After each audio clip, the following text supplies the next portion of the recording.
Welcome back to the Southern Keto Kitchen, where today we'll be making a Southern meal of fried gizzards. This is not keto at all.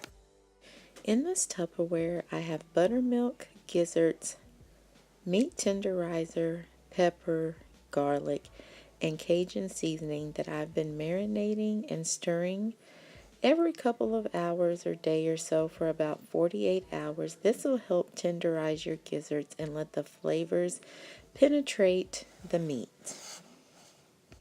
So next to my gizzards, I have my flour prepared in a bag. It's flour, pepper, garlic, onion powder, smoked paprika, just some good seasoned flour. That way, we'll take our gizzards and put them in the flour, and then we'll put them in the strainer just so we have like a little assembly process, and then from the strainer they will go into the grease. I'll also be wearing gloves just to make this process a little cleaner.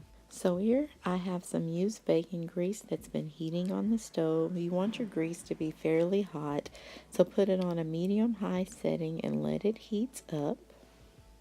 While my grease is heating up, I've just prepared a pan with a layer of foil and then a layer of paper towels. This will just help the grease absorb into the paper and make cleanup a lot easier. Now I'm just going to test my grease to see how hot it is by dropping some flour into it and seeing if you see the same reaction that I'm getting here. This lets me know that my grease is ready to go. Now it's time to get cooking. I'm just going to take some of my gizzards, drain them a little bit in my hand, just to get some of the juices out, and then move them into the flour. I'll do a good batch of probably about 12 at a time when I'm frying them. And here you'll just see me dropping them in the flour.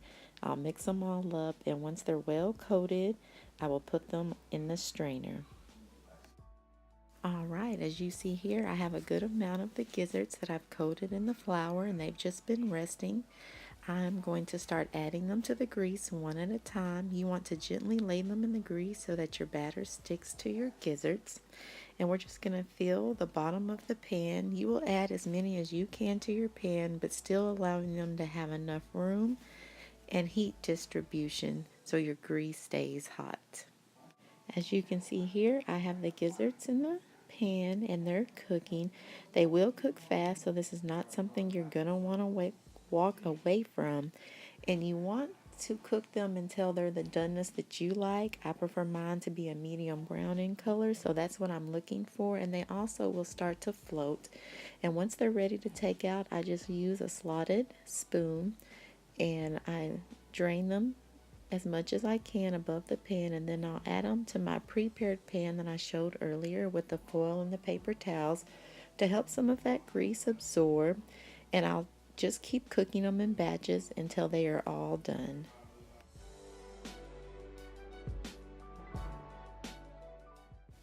Here we have our second batch cooking.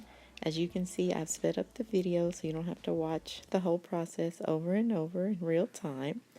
And just so you know, some of your pieces will cook sooner than others depending on the size, so just be mindful of that. Like this little guy was ready to be taken out. And just keep cooking all your gizzards until they are done.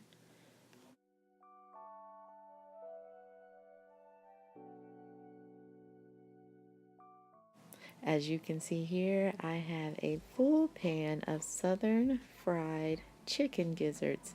I hope you enjoyed watching this video.